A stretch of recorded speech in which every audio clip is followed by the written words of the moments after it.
अमृतमाला जैसा प्रोजेक्ट वहां पे जाके रुक गया। नर्मदा और इंदिरा गांधी नहर परियोजना का जो मिलाने का एक जो सपना था, वो मुझे लगता है कि सपना ही रह जाएगा। अगर हमने मजबूत इच्छा शक्ति के साथ काम नहीं किया तो परिवर्तन नहीं आ पाएगा। सब बड़ी भयानक स्थिति है उस क्षेत्र की। अगर कोई प्रसव समय में कोई हॉस्पिटल तक जाना भी चाहे तो दूर दराज तक कोई हॉस्पिटल नहीं है और रोडें भी नहीं। कई बार जच्चा और बच्चा दोनों की मृत्यु हो जाती है। वाकई स्थितियां बहुत खराब है। मैं आपको निवेदन करना चाहूंगा, आपके चैनल के माध्यम से मैं उन गांवों का नाम लेना चाहूंगा जिन गांवों का नाम इस राजधानी में आज तक किसी ने नहीं लिया। गडरा रोड आपको बता दूं कि सीमांत की आखिरी पंचायत समिति है और गडरा रोड से 1 किलोमीटर बाद इंटरनेशनल बॉर्डर शुरू हो जाता है। उस गडरा रोड के बोई, लोडरडी, समंद का पार, हाफिया, फांगड़ी, चंदनिया, बनियाली, चौथियाली, खड़ीन, सेला, धिंगानी बस्ती, बच्चिया, पूंजराज का पार, सरगुवाड़ा, द्राबा, ढगारी, मठरानी, पीपरली, पते का पार, गप्पाना, राबड़, सांकली, हाफिया, कुपड़िया, रावतसर, सालम सिंह बस्ती, दुठोड़, ये तमाम कई सारे ऐसे गांव, 185 गांव है जहां पे अभी तक मूलभूत सुविधा नहीं पहुंची।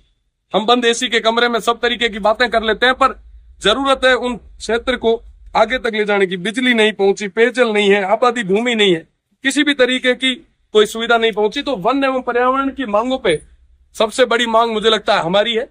और इंदिरा गांधी नहर सिंचाई परियोजना की बात हो रही थी, तो इंदिरा गांधी सिंचाई परियोजना एक्सटेंशन होना चाहिए और सीमांत के आखिरी गांव तक पानी पहुंचना चाहिए। आपके माध्यम से पुनः मैं मंत्री जी से निवेदन भी करूंगा कि एक बार, आप बहुत संवेदनशील है, एक बार आप उस क्षेत्र का जायजा लें और निश्चित रूप से हम सब मिलकर सामूहिक प्रयास के साथ में एक बदलाव लाएं। बहुत बहुत बिल्कुल। आज इंदिरा गांधी नहर पे वन और अभ्यारण्यों पे मांगों पे चर्चा हुई है। मैं आपको बताना चाहूंगा कि मैं सीमांत के क्षेत्र से आता हूं जहां पर इंदिरा गांधी नहर की कल्पना जहां के लिए 1957 में की गई। 1957 में जब इंदिरा गांधी नहर सिंचाई परियोजना की कल्पना की गई थी, तब यह सोचा गया था कि देश के आखिरी हिस्से तक हम पानी पहुंचाएंगे। 1980 में जैसलमेर के मोहनगढ़ में पानी आया और 1980 से लेके आज तक 44 साल तक मेरा क्षेत्र नहर के इंतजार में आस लगाए बैठा है। प्रदेश की सरकार से मैं आप सभी के माध्यम से निवेदन करूंगा कि इंदिरा गांधी नहर परियोजना का जो एक्सटेंशन रुका हुआ है, आप जल्दी से जल्दी करवाएं ताकि सीमांत के उन लोगों को पानी मिल सके।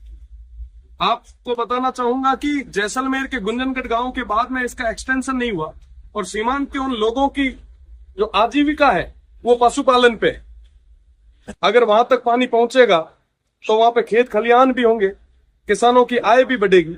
और वो जो नहर है उसका एक्सटेंशन रुकने का जो मुख्य कारण है, वो मुख्य कारण डीएनपी है, डेजर्ट नेशनल पार्क। आपको बताना चाहूंगा कि 1980 में एक नोटिफिकेशन आया और उस नोटिफिकेशन के बाद में डीएनपी क्षेत्र को नोटिफाई किया गया। डीएनपी क्षेत्र के अंदर लगभग 3162 वर्ग किलोमीटर क्षेत्र है और जिसका 1962 वर्ग किलोमीटर क्षेत्र जैसलमेर का और 1200 वर्ग किलोमीटर क्षेत्र बाड़मेर का है। 185 राजस्व गांव इसके अंदर है।